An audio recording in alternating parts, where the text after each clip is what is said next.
राम जय राम। तो जब से उमा जन्म ली है वहाँ हिमवान के घर में, जब से उनका जन्म हुआ तो हिमवान के राज्य में खुशियाँ ही खुशियाँ छा गई, आनंद ही आनंद छा गया। बहुत पता नहीं, बहुत आनंदित उनका राज्य, बहुत आनंद पूर्ण हो गया। साधु सन्यासी लोग आने लगे, उनके राज्य में कुटिया बना बना के तपस्या करने लगे, सब आनंद छा गया है। और जब नारद जी तक समाचार पहुंचा कि कोई दिव्य आत्मा कोई जन्म ली है हिमवान के घर में, तो माने क्यूरियोसिटी के वशीभूत होकर के एक जिज्ञासा हो गई उनको, नारद जी को, कि आखिर कौन है, चलें देखें, मिलें, पता करें। तो नारद जी पहुंच गए हिमवान के घर में, क्यूरियोसिटी के वशीभूत होकर के जिज्ञासा हो गई उनको कि जानना चाहता हूं कि आखिर है कौन, जो इतनी खुशियां छा गई, इतना आनंद हो गया, सब ऋषि मुनि दौड़े चले जा रहे हैं हिमवान के राज्य में और अपना निवास स्थान बना रहे हैं, पूजा पाठ कर रहे हैं, यज्ञ कर रहे हैं, ध्यान कर रहे हैं, जप कर रहे हैं, तप कर रहे हैं। तो नारद जी को भी बड़ा आश्चर्य हुआ। पहुंच गए हिमवान के घर में।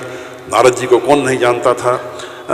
नारद समाचार सब पाए, कौतुक ही गिरी गेह सिधाए। नारद समाचार सब पाए, कौतुक ही गिरी गेह सिधाए। श्री राम जय राम जय जय राम। श्री राम जय राम जय जय राम। तो नारद जी पहुंच गए। और जब कोई भी बच्चा जन्म लेता है हमारे आपके घर में और कोई बहुत बड़ा संत यदि आ जाता है, तो माँ बाप क्या करते हैं कि उस बच्चे को ले जाते हैं संत के सामने में कि महात्मा जी जरा बताइए इस बच्चे के भाग्य में क्या लिखा है, ये धनवान होगा कि नहीं, गुणवान होगा कि नहीं, बलवान होगा कि नहीं, इसका पति कैसा होगा, यदि लड़की है तो पति कैसा होगा, और लड़का यदि जन्मा है आपके यहाँ तो इसकी पत्नी कैसी होगी, पूछते हैं ना हम लोग। तो नारद जी के आने से बहुत आनंद हुआ है हिमवान के घर में, और सब लोग पार्वती जो छोटी सी बालिका है उसको ला करके और नारद जी के समक्ष रखा है और पूछा है कि भाई इसका भाग्य बताइए, इसका आगे जीवन कैसा इसका बीतेगा। तो नारद जी कहते हैं, हाथ देखा, ललाट देखा, बहुत प्रभावित हुए। अभी नहीं समझ रहे हैं नारद जी कि ये आखिर पूर्व जन्म की सती ही पार्वती बन के आई है, अभी तक नारद जी को समझ में नहीं आया। तो उसका भाग्य देख करके, ललाट रेखाएं देख करके और हाथ देख करके और बोलते हैं, होई है पूज्य सकल जग माही, एही सेवत कछु दुर्लभ नाही। होई पूज्य सकल जग माही, एही सेवत कछु दुर्लभ नाही। श्री राम जय राम जय जय राम। श्री राम जय राम जय जय राम। नारद जी बोलते हैं, यह सारे जगत में पूज्य होगी, तुम्हारी कन्या जो है इसको सारी दुनिया पूजेगी, और इसकी सेवा करने से, इसकी पूजा करने से कुछ भी दुर्लभ नहीं होगा। माता पार्वती की पूजा हम सब करते हैं ना। तो नारद जी भविष्यवाणी कर रहे हैं कि तुम्हारी कन्या जो है सारे जगत में पूज्य होगी, इसकी सेवा करने से कुछ भी दुर्लभ नहीं होगा। और संसार में जितनी स्त्रियां हैं इसका नाम स्मरण करके पतिव्रत रूपी तलवार की धार पर चढ़ जाएगी, इतनी महान तुम्हारी कन्या है। बहुत खुश हुए पार्वती जी के माता पिता, बड़े खुश हुए। अच्छा इतनी तो बात बताया आपने, जरा इसके पति के विषय में भी तो कुछ बता दो। तो नारद जी बोलते हैं, भाई इसका पति जो है कैसा होगा। दोहे में बता रहे हैं नारद जी, जोगी योगी जटिल अकाम मन, नगन अमंगल भेष, अस स्वामी एहि कह मिलही, परहि हस्त असिरे। सियावर रामचंद्र की जय, पवन सुत हनुमान की जय। अब नारद जी देख रहे हैं इसका पति जो होगा और बोल रहे हैं कि भाई इसका पति तो है, लग रहा है कि योगी होगा, जटाधारी होगा, निष्काम हृदय होगा, नंगा होगा, अमंगल भेद वाला होगा, ऐसा पति भाई इसको मिलेगा, ऐसी ही रेखा हम तो देख रहे हैं इसके हाथों में, इसकी हाथ में ऐसी ही रेखा पड़ी हुई है। अब ये ऐसा सुनते ही माता पार्वती के माता पिता जो हैं वो रोने कलपने लगे कि हाय रे, विधाता ने कैसा पति इसको लिख दिया। अभी तक नारद जी को भी समझ में नहीं आया है कि ये पूर्व जन्म की सती है और ये शिव जी की अर्धांगिनी है, जन्म जन्मांतर तक कभी नहीं समझे। तो नारद जी हस्तरेखा देख करके वो भी अचंभित है, परेशान है नारद जी। भाई ये लिखा है इनका हाथ में, ऐसा रेखा पड़ा है कि इसका पति जो नंगा होगा, भिखमंगा होगा, योगी होगा, जटाधारी होगा, न घर होगा न द्वार होगा, ऐसा इसको पति होगा। ऐसा पति सुन करके तो कोई भी माता पिता घबरा जाएंगे। अपनी कन्या के बारे में सुन के घबराना ही है। बहुत घबरा गए, बहुत चिंतित हो गए, बहुत दुखी हो गए। हिमवान उनकी पत्नी मैना जी बहुत दुखी हो गई, चिंता करने लगे। तब नारद जी विचार करके बोलते हैं कि इसके पति के लिए जो जो दोष मैंने बतलाए हैं, मुझको लगता है कि ये सारे दोष जो हैं ये शिव जी में हैं। और नारद जी विचार करते हैं कि यदि शिव जी से इनका विवाह हो जाए तो जितने भी दोष मैंने अभी भी इनके पति का बताया, वो दोष को भी सब लोग गुण के समान समझने लगेंगे, दोष भी गुण हो जाएंगे। नारद जी विचार करते हैं कि ये सारे दोष तो शिव जी में ही हैं, तो वो सलाह देते हैं कि शिव जी से इसका विवाह यदि हो जाए तो सारे दोष भी गुण बन जाएंगे। बोले क्यों? गुण के समान हो जाएंगे। अब नारद जी सबको समझाते हैं, समरथ कहूँ नहीं दोष गोसाई, रवि पावक सूर सरी की माई। समरथ कहूँ नहीं दोष गोसाई, रवि पावक सूर सरी की नाई। श्री राम जय राम जय जय राम, श्री राम जय राम जय जय राम। नारद जी समझा रहे हैं कि समरथ को कोई दोष नहीं लगता है।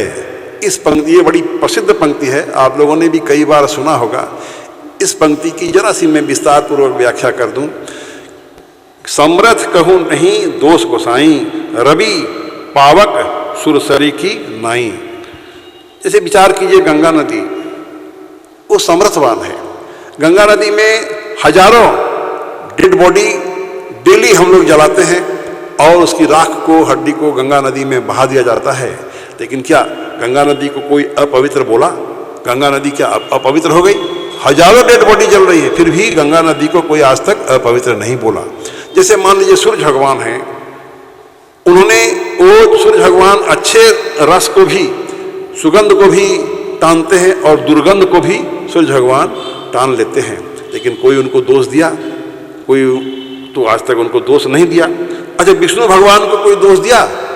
शेषनाग की सैया पर सोए हैं, सांप का बिस्तर है, सांप के बिस्तर पर सोने पर भी और विष्णु भगवान को तो कोई दोष नहीं देता है। क्यों? वो सामर्थ्यवान है। तो अच्छा, इस पंक्ति से बहुत सारे मनुष्यों को बहुत सारा भ्रम हो जाता है, कि भाई कृष्ण भगवान ने ऐसा किया वैसा किया, रास रचाया तो हम भी रचा लिए तो क्या उसमें हर्जा है? कृष्ण भगवान ने गोपियों के वस्त्र चोरी कर लिए तो हम भी चोरी कर लेंगे तो क्या हर्जा है? नहीं नहीं, वो समर्थवान है, उनको कोई दोष नहीं लगेगा। लेकिन हम लोग एक जरा सा भी गलती करेंगे तो हम लोगों को दोष लग जाएगा। अच्छा, विचार कीजिए, कृष्ण भगवान से हम लोग अपनी तुलना कर लेते हैं कोई आदमी, तो कृष्ण भगवान छोटी अंगली में गोवर्धन पर्वत 7 दिन तक उठाए रखे, क्या हम लोगों का ताकत है? इतना छोटा सा पत्थर भी 5 मिनट हमारा नहीं उठा सकते, और चले हैं हम लोग कृष्ण भगवान से अपनी तुलना करने के लिए। तो वो समर्थवान है। तो जो समर्थवान होता है, नारद जी समझाते हैं, उनको कोई दोष नहीं लगता है। इसलिए आप लोग अपनी कन्या को, और जब बड़ी हो तो इसको भेज दीजिए तपस्या करने के लिए, और जो शिव जी को वर रूप में प्राप्त करे, ये तपस्या करने के लिए इसको भेज दीजिए। और पार्वती जी ने नारद जी को गुरु रूप में स्वीकार किया, और कुछ समय पश्चात पार्वती जी घोर तपस्या करने चली गई वन में। बहुत भीषण तपस्या किया माता पार्वती ने। बेलपत्र सूख कर पृथ्वी पर जो गिरते थे, 3000 वर्षों तक पार्वती जी ने बेलपत्र खाया, उनका नाम पड़ गया अपर्णा। 3000 वर्षों तक सूखे बेलपत्र खाने से उनका नाम अपर्णा हो गया। इस तरह से हजारों वर्षों की तपस्या हुई है। तब आकाशवाणी हुई और आकाशवाणी ने कहा, आश्वस्त किया पार्वती जी को कि तुमको शिव जी पति रूप में मिलेंगे, तुम्हारा मनोरथ सफल हुआ। जब तुम्हारे पिता आएंगे तुमको बुलाने के लिए तो तुम अब अपने घर चली जाना। आकाशवाणी हुई। अच्छा, उधर क्या हुआ? शिव जी ने त्याग तो दिया माता सती को, लेकिन सती के वियोग में बड़े दुखी थे, क्योंकि सती बहुत पतिव्रता नारी थी, उनकी बड़ी भक्तन थी। तो त्याग तो दिया शिव जी ने, लेकिन बड़े दुखी थे, वो वियोग में बड़े मारे मारे फिरते थे। तो एक दिन की बात है कि राम जी का आगमन हुआ शिव जी के पास। राम जी प्रकट हुए और राम जी ने विस्तार पूर्वक पार्वती जी के जन्म की कथा सुनाई है कि आपके जो पूर्व जन्म की पत्नी सती, वो अभी नया जन्म लिया है उसने पार्वती के रूप में, और मेरा ये आग्रह है आपसे कि आप उससे जाकर के पार्वती जी से आप जाके विवाह कर लो। ये राम जी उनसे अनुरोध कर रहे हैं। देखिए, राम जी और शिव जी में बड़ा अद्भुत रिश्ता है। दोनों एक दूसरे के बहुत सम्मान करते हैं, दोनों एक दूसरे के स्वामी हैं, दोनों एक दूसरे के सेवक हैं, दोनों एक दूसरे के सखा हैं, इसलिए दोनों ही एक दूसरे का बड़ा सम्मान करते हैं। अब बिनती मम सुनहु शिव, जो मो पर निज ने जाय विवाहहु शैल जहीं, यह मोहि मांगे देहु। सियावर रामचंद्र की जय, पवन सुत हनुमान की जय। राम जी बोल रहे, मैं आपसे मांग रहा हूं, और मैं जो आपसे मांग रहा हूं ये आप मुझको जरूर दें। क्या? जाके पार्वती जी से विवाह कर लें। तो शिव जी बोले, भाई आप मेरे मालिक हो, स्वामी हो, आपका आदेश है तो मुझको पालन करना ही पड़ेगा। ठीक है, मैं विवाह कर लूँगा। तो अब शिव जी सप्त ऋषियों को बुलवाते हैं और सप्त ऋषियों को भेजते हैं कि जाओ जाके पार्वती की परीक्षा लो। अब सप्त ऋषि गए हैं और परीक्षा लेने जाते हैं पार्वती जी से, और नाना प्रकार से उन लोगों ने परीक्षा लिया। पार्वती जी की नाना प्रकार से परीक्षा लिया, पार्वती जी को भ्रमित करने की बहुत तरह से कोशिश किया, और शिव जी के विषय में बहुत तरह की उल्टी फुल्टी बात कही कि भाई नंगा है, भिखमंगा है, उसके पास खाने का नहीं है, पहनने का नहीं है, रहने का नहीं है। अरे अपने खाने का नहीं है, तुमको कहाँ से खिलाएगा? उसके पास रहने का घर नहीं, तुमको कहाँ रखेगा? तुम कौन आदमी के बहकावे में आकर के तुम शिव जी के पीछे पड़ गई, और तुम नारद जी के कहने से अरे इतनी घोर तपस्या कर रही हो। अरे जो नारद अपना घर नहीं बसा सका, आज तक अपना शादी नहीं कर सका, तो तुम्हारा घर क्या बसा के देगा? बहुत तरह से सप्त ऋषियों ने उल्टा फुल्टा समझाया, लेकिन नहीं, जरा सा भी टस से मस नहीं हुई। देखिए, गुरु की वाणी पर कितना दृढ़ विश्वास था। माता पार्वती को बोलती है कि मेरी तो जन्म जन्मांतर यही रट रहेगी, मेरा हट रहेगा, चाहे करोड़ों जन्म मुझको लेना पड़े, लेकिन मैं तो शिव जी को ही वरूंगी, और नहीं तो मैं कुमारी ही रहूंगी। जन्म कोटि लगी रगर हमारी, बरहु शंभुनत रहु कुंवारी। जन्म कोटि लगी रगर हमारी, बरहु शंभुनत रहु कुंवारी। राम जय राम, जय जय राम, श्री राम जय राम, जय जय राम। शिव जी बड़े प्रसन्न हुए जब सप्त ऋषियों ने जाकर के उनको कहा कि पार्वती जी परीक्षा में पास हुई। सारी रिपोर्टिंग किया सप्त ऋषियों ने, सारी बातें कही। शिव जी बड़े खुश हुए, बड़े प्रसन्न हुए, और प्रसन्नता के आलम में और फिर वो समाधि में चले गए। शिव जी की समाधि कब लग जाएगी क्या भरोसा? कभी भी उनकी समाधि लग जा सकती है, कोई तो ठिकाना है नहीं। अच्छा, उसी समय क्या हुआ, ताड़कासुर नाम का एक बड़ा भारी राक्षस हुआ, और ब्रह्मा जी से उसने यह वरदान मांगा। ब्रह्मा जी को प्रश्न किया और वरदान मांगा। पहले तो वरदान मांगा कि मेरी मृत्यु हो ही नहीं। तो ब्रह्मा जी बोले, देखो भाई, ये वरदान तो मैं नहीं दे सकता हूँ, क्योंकि मेरी भी मृत्यु होती है, तो भाई तुमको ये वरदान तो मैं नहीं दे सकता, और कुछ मांगो। ठीक है। कितना होशियार ताड़कासुर राक्षस। तो बहुत सोचते विचारते बोलता है, तो एक काम कीजिए, शिवजी महाराज के पुत्र से ही मेरा वध हो और नहीं तो किसी के भी मारे मैं नहीं मरूं। देखिए कितना होशियार। और जानता है कि शिवजी अभी समाधि में कुंवारे हैं, बैचलर हैं। अभी कब हजारों साल बाद उनकी समाधि टूटेगी कि नहीं टूटेगी, वो शादी करेंगे कि नहीं करेंगे, शादी करेंगे उनको पुत्र होगा तब ना मेरे को मारेगा। बड़ा होशियार। वो इस तरह का वरदान मांगा कि नो मन तिल हो न, तो बोला जब शिव जी के पुत्र से ही मेरी मृत्यु हो। तो भाई ये मस्तु बोलना ही था ब्रह्मा जी महाराज को। बड़े चतुराई से उसने वरदान मांगा और फिर बहुत अत्याचार शुरू कर दिया। देवताओं का राज्य छीन लिया, पृथ्वी पर लोगों को बहुत सताने लगा। बहुत तरह से अत्याचार शुरू कर दिया, सारे ब्रह्मांड में अत्याचार शुरू कर दिया। अब देवता लोग बहुत मीटिंग सीटिंग करने लगा, बहुत उन लोगों को चिंता होने लगी क्या करें क्या न करें। तो भाई बगैर अब शिव जी के तो उपाय नहीं है, इस विवाह करेंगे पुत्र होगा तब ना हम लोगों का कल्याण होगा। तो शिव जी समाधि में हैं, अब कैसे उनकी समाधि भंग किया जाए। सब डर रहे हैं। शिव जी की समाधि को भंग करने की ताकत है किसमें। शिव जी को क्रोध आ गया, तीसरा नेत्र खोल देंगे तो भस्म हो जाएंगे। तो सब लोग कामदेव को बुलाया है, देवता लोग, कि भाई हे कामदेव आप हमारी रक्षा करें, ऐसी ऐसी बात है, ऐसी समस्या में हम लोग पड़े हुए हैं, आप ही हमारा कोई उपाय कर सकते हैं। कामदेव डर गया। देखिए आप ऐसा काम में हमको भेज रहे हैं जहाँ पर एकदम ब्रह्म ये ध्रुव सत्य है कि मेरा मरण होगा ही। कामदेव बोल रहा है कि मैं मर जाऊँगा, मैं जीवित होकर नहीं आऊँगा। लेकिन फिर भी कामदेव सोचता है कि इतने सारे देवता लोग हमसे रिक्वेस्ट कर रहे हैं, आग्रह कर रहे हैं, तो इतने लोगों की भलाई होगी, चलो सबकी भलाई होगी और हमारी मृत्यु भी हो जाए तो कोई बात नहीं। चला है कामदेव अब शिव जी की समाधि को भंग करने के लिए। अब जब कामदेव चला शिव जी की समाधि को भंग करने के लिए, अपनी पूरी सेना अपनी पूरी ताकत के संग चला है।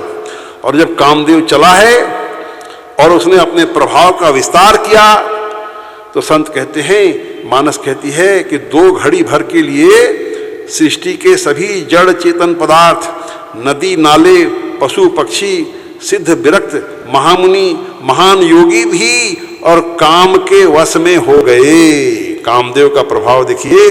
कामदेव जब चला है, क्रोधित होकर चला है, पूरी सेना के संग चला है, सारे पृथ्वी के लोग काममय हो गए। चाहे वो तालाब है, चाहे पोखर है, समुद्र है, नदी है, नाला है, पेड़ है, वृक्ष है, पौधा है, पशु पक्षी, सब लोग काममय हो गए कामदेव के प्रभाव के चलते। तो मानस तुलसीदास जी कहते हैं, जब ऐसे लोगों की यह दशा हो गई तो बाकी देवता है, मनुष्य है, दैत्य है, किन्नर है, सर्प है, पिशाच है, भूत प्रेत आदि का तो कहना ही क्या, क्योंकि ये लोग तो हमेशा काम में डूबे ही रहते हैं, काम के वश में ही रहते हैं। हाँ, जो ऋषि मुनि लोग जब काम के वश में हो गए तो ऐसे लोगों का कहना ही क्या है भाई। इस प्रकार अपना प्रभाव फैलाते हुए कामदेव शिव जी के समक्ष पहुंच गया और शिव जी को देख करके डर गया। कामदेव को डर हो गया मन में, शिव जी के समाधि का रूप देख करके कामदेव डर गया, भयभीत हो गया। और कामदेव इधर भयभीत हुआ, उधर संसार नॉर्मल हो गया। संसार कामदेव के भयभीत होने से संसार जैसा पहले था, संसार नॉर्मल हो गया। और लेकिन अपना मृत्यु तो समझ रहा है कामदेव की मेरी मृत्यु तो निश्चित है। फिर भी आम के पेड़ के पीछे छिप करके, और 5 बाण है, माने 5 बाणों को, कामदेव के पास 5 बाण है, संपूर्ण शक्ति लगा करके, अपनी संपूर्ण ताकत लगा करके और 5 बाणों को एक साथ और शिव जी के हृदय में चला दिया, छोड़ दिया। और वो 5 बाण शिव जी के हृदय में लगे हैं, उनकी समाधि टूट गई है। क्रोधित हुए हैं, नजर घुमाया है, नजर आ गया कि आम के पेड़ के पीछे, पत्ते के पीछे वो कामदेव छिपा हुआ है। उसको देखा है, तीसरा नेत्र खोल दिया, वहीं पर वो भस्म हो गया। कामदेव भस्म हो गया भाई। तब शिव तीसर नयन उघारा, चितवत काम भय उजर छारा। तब शिव तीसर नयन उघारा, चितवन काम भयउ जरि छाड़ा। श्री राम जय राम जय जय राम। श्री राम जय राम जय जय राम। कामदेव तत्काल जल के भस्म हो गया है, जगत में हाहाकार मच गया है और देवता लोग, भोगी लोग, कामी लोग डर गए, चिंता में पड़ गए कि कामदेव मर गया, अब हमारा क्या होगा। जो कामी थे, जो भोगी लोग थे, वे लोग कामदेव के मरने से दुखी हो गए कि कामदेव तो गया, अब हमारा क्या होगा। लेकिन जो संत महात्मा टाइप के लोग थे बड़े खुश हो गए, बड़े निष्कंटक हो गए। कामदेव बड़ा डिस्टर्ब करता था, जब कामदेव मर गया अब हम लोग अपनी साधना अच्छा से करेंगे, अपनी तपस्या बढ़िया से करेंगे, बिना विघ्न बाधा के करेंगे। तो इस तरह से कुछ लोग खुश हो रहे हैं, कुछ लोग दुखी हो रहे हैं। अब इधर विष्णु भगवान के नेतृत्व में सभी देवता लोग आए हैं, शिव जी महाराज को प्रणाम किया है। इतने सारे देवता आए विष्णु भगवान के नेतृत्व में। शिव जी पूछते हैं, भाई क्या बात है, आप लोग क्यों आए हैं, आप लोगों के आने का कारण क्या है। अब ब्रह्मा जी बोलते हैं कि हम लोग एक बड़ी इच्छा लेकर के आए हैं आपके पास में। हम सभी देवताओं का इच्छा है कि हम लोग आपका विवाह देखना चाहते हैं और आपके विवाह में हम लोग बाराती बनना चाहते हैं, इसीलिए हम लोग आए। तो शिव जी तो समझ गए कि भीतरी बात क्या है, अंतर्यामी है, उनसे कोई बात तो छिपा नहीं है। ठीक है, आप लोग जब आग्रह कर रहे हैं तो ठीक है, मैं विवाह कर लूँगा। उन्होंने अपनी स्वीकृति प्रदान किया है। देवताओं ने खूब हर्षित होकर के ढोल नगाड़े बजाने शुरू कर दिए, फूलों की वृष्टि हो गई है। और शिवजी तो समझ गए कि मेरे विवाह के पीछे देवताओं का क्या स्वार्थ है। अरे शिवजी से क्या छिपा था। अब खूब उत्साह उमंग छा गया, सब लोग बारात की तैयारी करने लगे। अपने अपने विमानों को सजाने लगे, देवता लोग अच्छा अच्छा वस्त्र सिलवाने लगे। और ब्रह्मा जी ने सप्त ऋषियों के मार्फत विवाह का प्रस्ताव हिमवान के पास भेज दिया। हिमवान ने प्रस्ताव स्वीकार कर लग्न पत्रिका सप्त ऋषियों को दिया और ब्रह्मा जी को दिया। और सप्त ऋषियों ने लग्न पत्रिका ब्रह्मा जी को दिया। ब्रह्मा जी ने शुभ समाचार सभी देवताओं को सुनाया। अब शिव जी के विवाह की तैयारियां जोर शोर से शुरू होती है।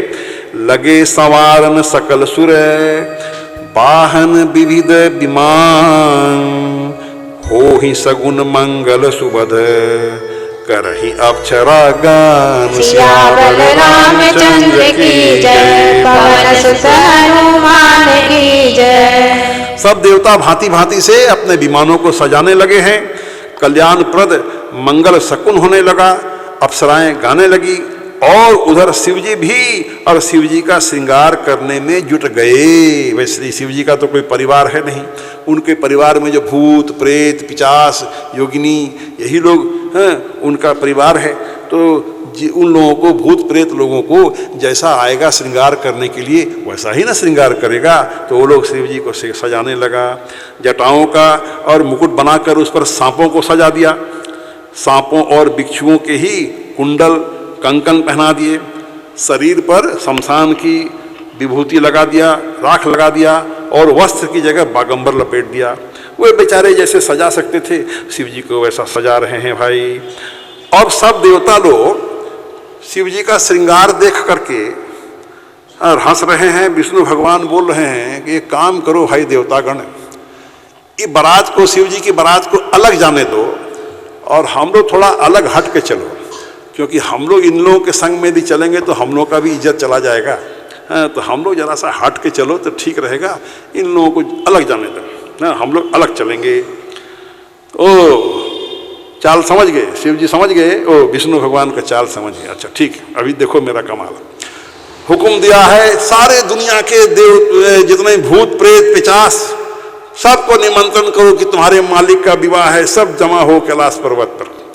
पूरे दुनिया में डंका पीट दिया गया कि भाई तुम्हारे मालिक का विवाह है, जितने भूत प्रेत बेताल सब चलो, सब बड़े खुश, बहुत आनंद, आज हमारे मालिक का विवाह है, हमारे मालिक का विवाह है। अनगिनत और भूत प्रेत वहां जमा हो गए हैं। और कैसी अवस्था है भूत प्रेत की? को मुखहीन विपुल मुख काहू बिनु पद कर को बहुपद बाहू।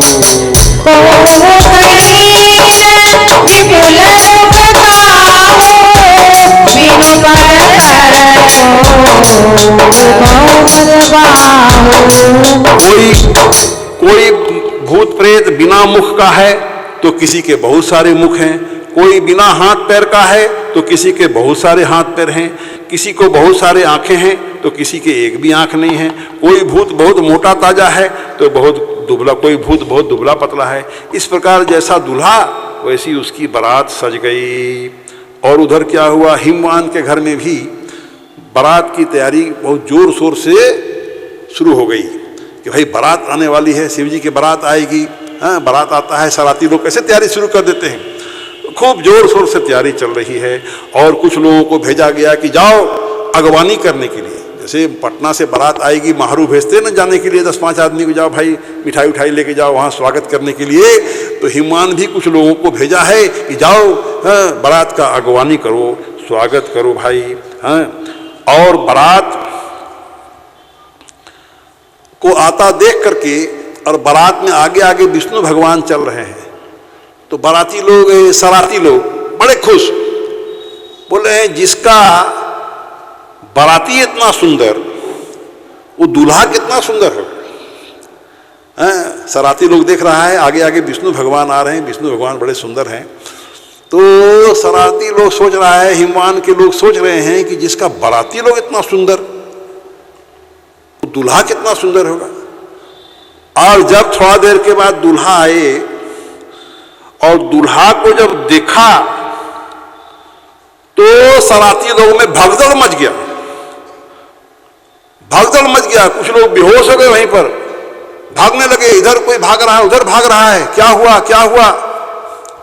सब अपने अपने घर में जाके घुस गया, बच्चा लोग, जवान लोग कांप रहा है, डर से थर-थर कांप रहा है, क्या हुआ कुछ तो बताओ। बोला क्या बतावें, ऐसा भाई भीषण बारात, और बारात भी खतरनाक, दूल्हा तो अत्यंत खतरनाक, बड़ा डेंजरस। तन छार ब्याल, देखिए बारात के बारे में लोग बता रहा है अपने अपने घर में अपने अपने माता पिता को। तन छार ब्याल कपाल भूषण नगन जटिल भयंकरा, नगन जटिल भयंकरा, नगन जटिल भयंकरा। संग भूत प्रेत पिशाच जोगिनी विकट मुख रजनी चरा, विकट मुख रजनी चरा, विकट मुख रजनी चरा। जियत रही बात देख पुण्य बढ़ते ही कर सही, पुण्य बढ़ते ही कर सही, पुण्य बढ़ते ही कर सही। देखी सो माँ विवाह घर बात असीलर कन कही, बात असीलर कन कही, बात असीलर कन कही। हाँ बात असीलर कन कही, बात असीलर कन कही। क्या अर्थ हुआ, सब लोग कह रहे हैं कि दूल्हे के शरीर पर राख लगी है, सांप और कपाल के गहने हैं, वो नंगा है, जटाधारी है, भयंकर है, उसके साथ भयानक मुख वाले भूत प्रेत पिशाच योगिनियां और राक्षस चल रहे हैं।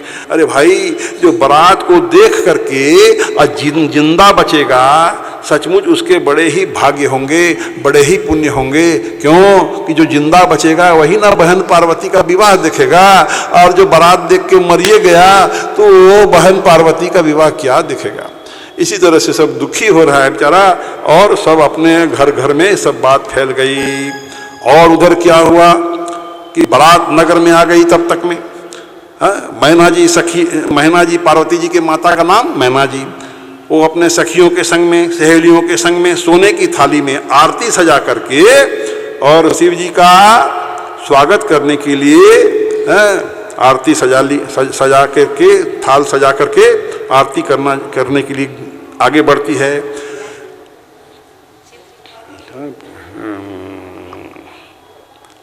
दो मिनट।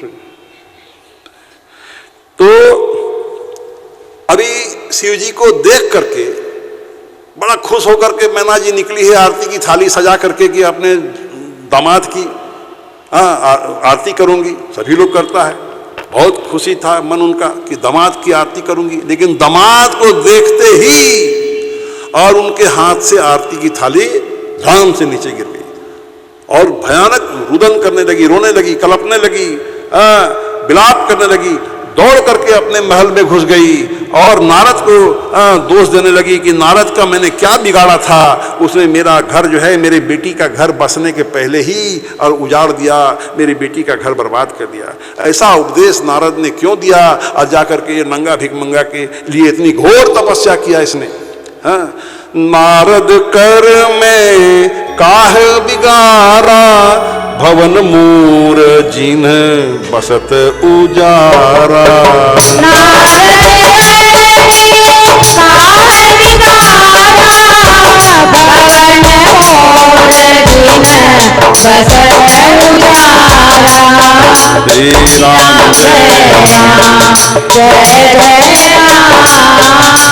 श्री राम जय राम, जय जय राम। अब हाहाकार मच गया राजमहल में। नारद जी आए हैं, हिमवान आए हैं और भी संत महात्मा लोग आए हैं और सब लोगों ने मिलकर के माता मैना को समझाया है। अब नारद जी ने पार्वती जी के पूर्व जन्म की कथा बताई। अभी तक पूर्व जन्म की कथा नहीं बताई थी, वर्तमान और भविष्य बताया था। देखिए जो सदगुरु होते हैं, संत होते हैं, जल्दी वो पूर्व जन्म की कथा नहीं बताते हैं। वर्तमान की बता देंगे, भविष्य की बता देंगे, लेकिन पिछले जन्म में आप क्या थे नहीं थे जल्दी कोई संत महात्मा नहीं बताएगा। जरूरत पड़ने पर भले बतावे, बगैर जरूरत तो कभी नहीं बताएगा, अब बताना भी नहीं चाहिए। तो आज नारद जी को महसूस हुआ कि नहीं, अब इसके पूर्व जन्म की कथा बतानी होगी। सबको बताया है, सबका मन शांत हुआ है और उधर पार्वती ने भी अपने माता को समझाया है और तब माता का हृदय शांत हुआ। अब विष्णु भगवान बोलते हैं आज आपका विवाह है भोलेनाथ, कम से कम आज तो अपना वेशभूषा बढ़िया बना लो। ऐसा मत करो भाई, आज तो जरा सुंदर वस्त्र पहन के चलो, अच्छा अपना वेशभूषा बना लो। अच्छा, शिव जी बोलते हैं ठीक है, मैं अपना वेशभूषा बढ़िया बना लेता हूँ। कर्पूर के जैसे सुंदर बन गए शिव जी महाराज और दुनिया क्या गाने लगी, कर्पूर गौरं करुणावतारं, कर्पूर गौरं करुणावतारं, संसार सारं जगेंद्रहारं, कर्पूर गौरं करुणावतारं, संसार सारं जगेंद्रहारं। श्री राम जय राम, जय जय राम, श्री राम जय राम, जय जय राम। कर्पूर गौरं करुणावतारं, संसार सारं भुजगेन्द्रहारं, सदा वसन्तं दिव्यारविन्दे, भवं भवानी सहितं नमामि। श्री राम जय राम, जय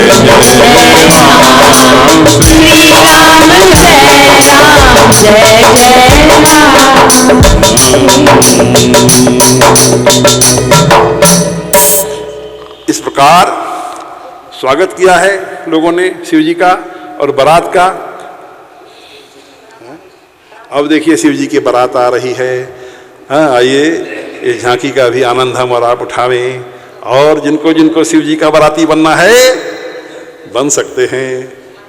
बुलाइए भाई बारात जी के साथ बाराती नहीं चले तो क्या विवाह हुआ। हाँ तो बाराती बनो, बाराती सब बनो, सब बाराती बन के आइए।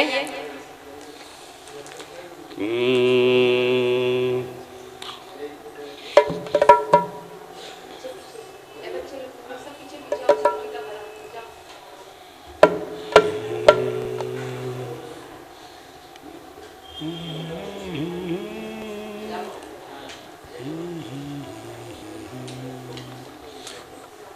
जी का बरात का भजन।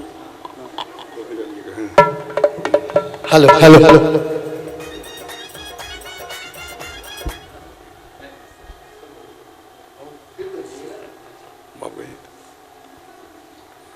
शंकर भगवान जी दूल्हा बनकर जा रहे हैं शादी करने, तो बाराती कौन कौन बनेंगे? हाथ उठाइए भाई। कोई नहीं? वाह, सब बाराती बनेंगे। अरे नंदी के घुंघरू बाज रहे, नंदी के घुंघरू बाज रहे, शिव शंकर की चली रे बारात, भक्त सारे नाच रहे, शिव शंकर की चली रे बारात, भक्त सारे नाच रहे, नंदी के घुंघरू बाज रहे, नंदी के घुंघरू बाज रहे, शिव शंकर की चली रे बारात, भक्त सारे नाच रहे, शिव शंकर की चली रे बारात, भक्त सारे नाच रहे, नंदी के घुंघरू बाज रहे, नंदी के घुंघरू बाज रहे, शिव शंकर की चली रे बारात, भक्त सारे नाच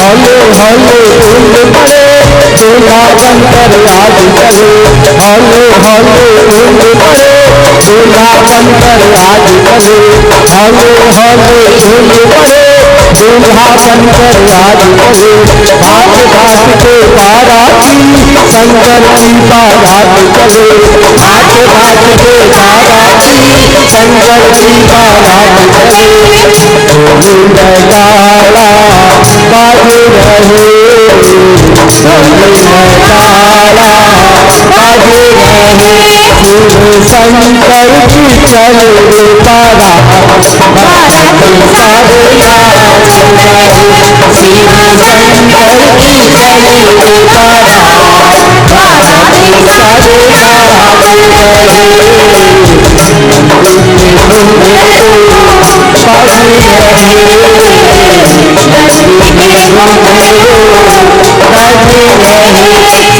शिव शंकर की चली रे बारात, भक्त सारे नाच रहे, शिव शंकर की चली रे बारात, भक्त सारे नाच रहे। अंबर से पुष्प देवता बरसाए, अंबर से बंधु लेकर पुष्प देवता बरसाए, अंबर से बंधु लेकर पुष्प देवता बरसाए, अंबर से बंधु लेकर पुष्प देवता बरसाए, मंगल गान करे सारे मस्ती में नाचे गाए, मस्ती में नाचे गाए, आगे बधाई बाजे रहे, आगे बधाई बाजे रहे, शिव शंकर की चली रे बारात, भक्त सारे नाच रहे, शिव शंकर की चली रे बारात, भक्त सारे नाच रहे, नंदी के घुंघरू बाज रहे, नंदी के घुंघरू बाज रहे, शिव शंकर की चली रे बारात, भक्त सारे नाच रहे, शिव शंकर की चली रे बारात, भक्त सारे नाच रहे, नंदी के घुंघरू बाज रहे, नंदी के घुंघरू बाज रहे, शिव शंकर की चली रे बारात, भक्त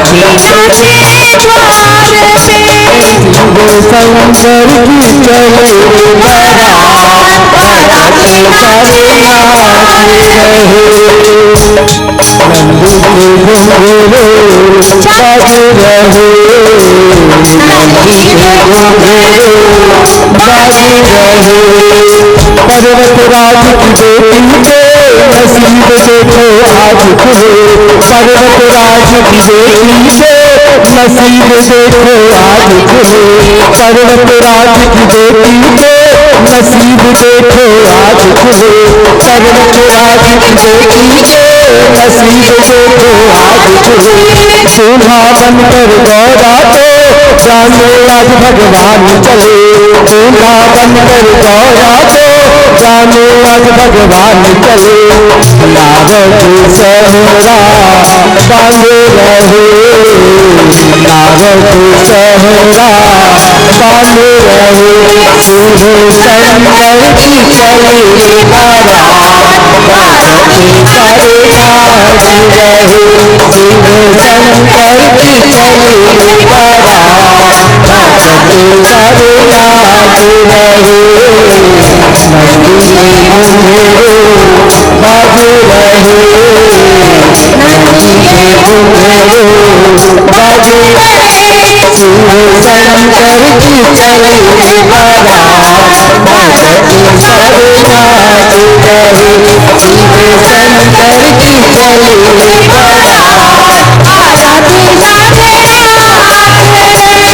पर्वतराज की बेटी के नसीब देखो आज खुले, पर्वतराज की बेटी के नसीब देखो आज खुले, पर्वतराज की बेटी के नसीब देखो आज खुले, पर्वतराज की बेटी के नसीब देखो आज खुले। दूल्हा बनकर गौरा तो जाने आज भगवान चले, दूल्हा बनकर गौरा तो जाने आज भगवान चले। नारद सहरा बांधे रहे, नारद सहरा बांधे रहे, शिव शंकर की चले धारा, भारत सारे नाच रहे, शिव शंकर की चले धारा, भारत सारे नाच रहे।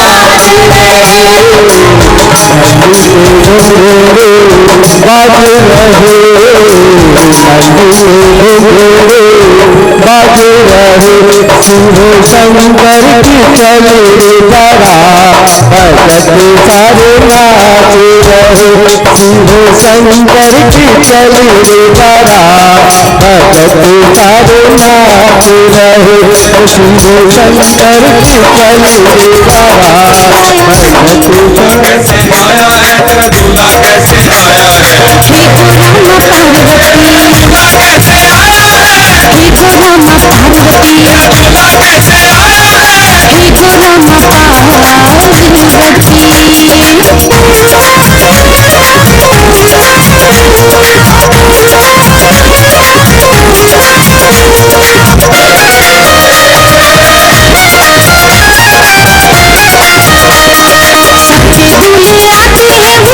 चढ़ के आते हैं, हीरा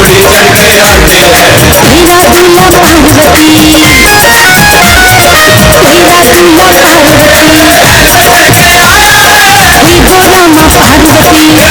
कैसे आया है, ही गोरामा पार्वती, दूल्हा कैसे आया है, ही गोरामा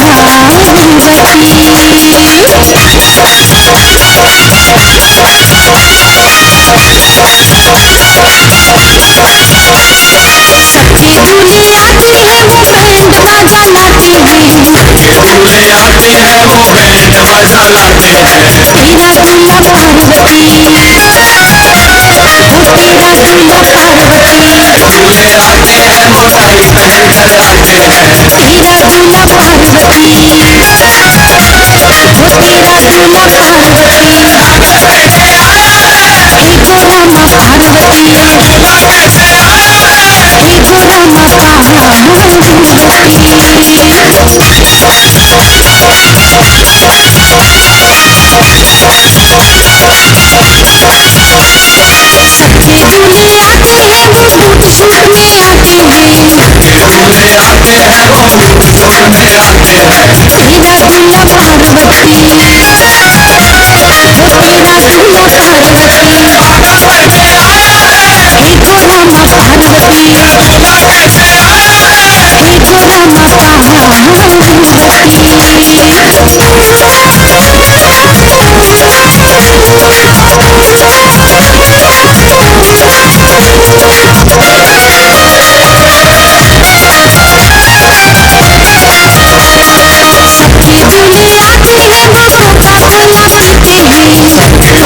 आते हैं वो कोका कोला पीते हैं। तेरा दूल्हा पार्वती, ओ तेरा दूल्हा पार्वती,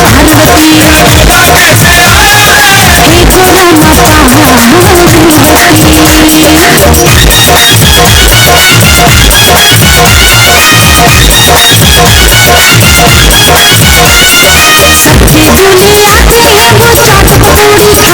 सबके दूल्हे आते हैं वो चाट पकौड़ी खाते हैं, दूल्हे आते हैं वो चाट पकौड़ी खाते हैं। तेरा दूल्हा पार्वती, ओ तेरा दूल्हा पार्वती, हे जो रामा पार्वती, हे जो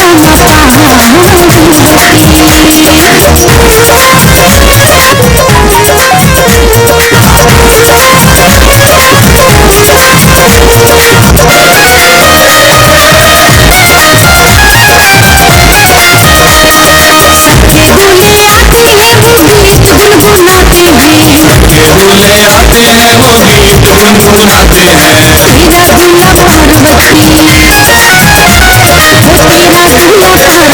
जो रामा पार्वती, हे जो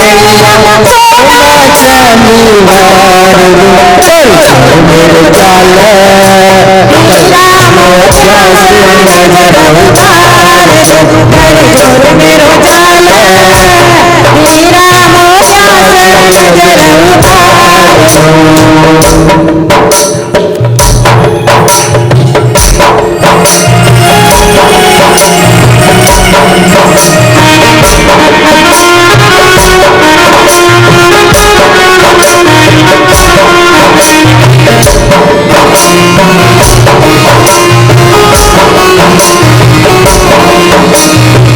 काली चोटी लगावन पाए, काली चोटी लगावन पाए, सूरज नीचे उतार में चाले,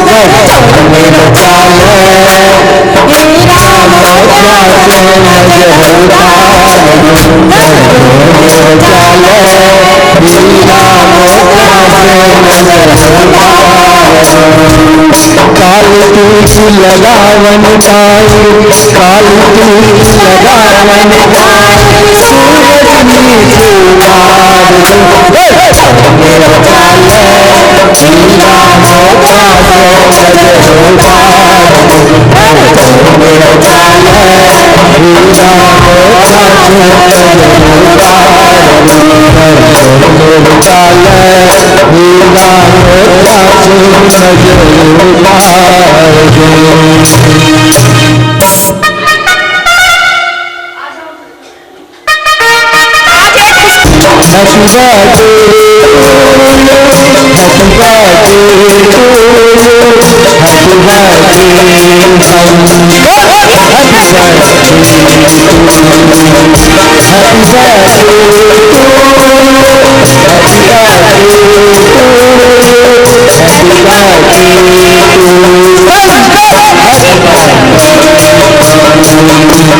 Happy birthday to you.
एक दिन वो भोले भंडारी कमर बच के गोकुल में आ गए हैं, गोकुल में आ गए मोरे भोले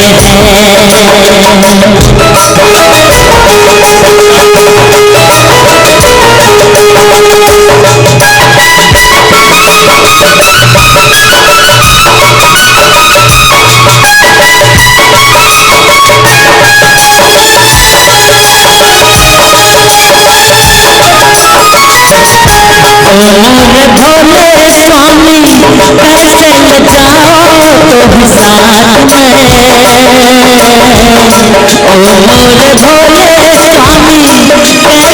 जाओ तुम साथ में, ओ मोरे भोले स्वामी कैसे न जाओ तुम साथ में। मोहन के चेला वहाँ कोई पुलिस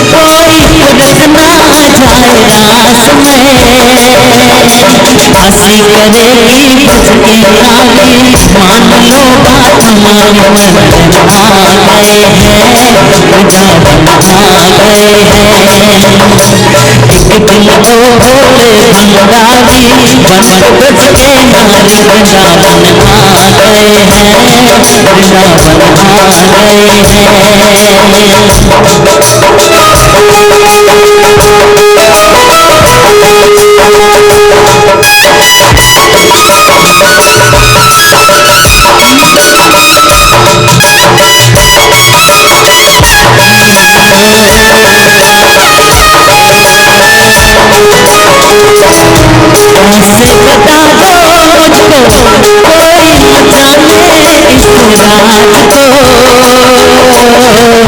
कैसे बता दो मुझको कोई न जाने इस राज को, ऐसा बना दो मुझको कोई न जाने इस राज को। मैं हूँ सहेली तेरी ऐसा ना बताना ब्रजराज को,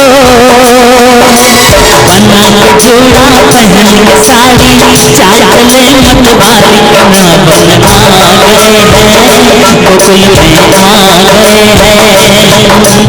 एक दिन तो भोले भंडारी बनकर बज के नाली गोकुल में आ गए हैं, गोकुल में आ गए हैं। पार्वती भी मना कमाने मनगना मामाले गोकुल में आ गए हैं, गोकुल में आ गए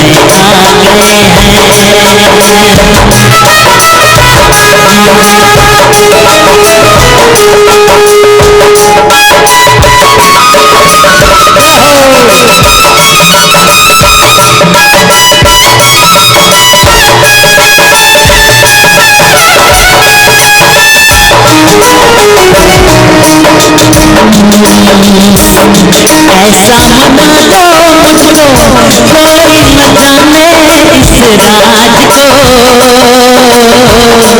ऐसा बना दो मुझको कोई न जाने इस राज को। मैं हूँ सहेली तेरी ऐसा न बताना ब्रजराज को। बना के जोड़ा पहन के साड़ी चाल चले मतवाली गोकुल में आ गए हैं, गोकुल में आ गए हैं। एक दिन ओ बोले भंडारी बंद बजते नारी गोकुल में आ गए हैं, गोकुल में आ गए हैं, गोकुल में आ गए हैं, गोकुल में आ गए हैं।